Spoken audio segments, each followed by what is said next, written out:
Let's take a closer look at this keyword in JavaScript, especially in non-strict mode.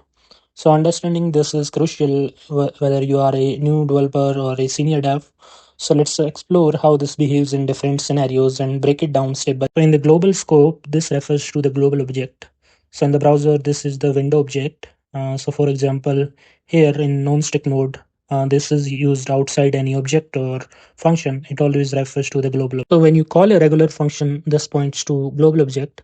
So here is example. Here we can consider that when we are calling show this, we are calling as a this dot show this. So this is the global object. So when you call a function inside an object, this refers to the object before a dot operator. So let's look at an example.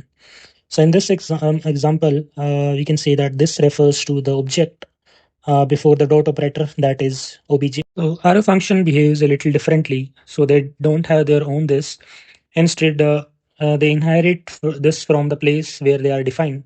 So in this example, we can say that this doesn't refer to obj.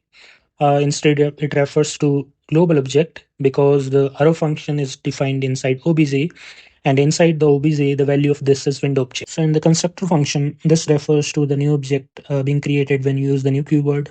So let's take a look at this example.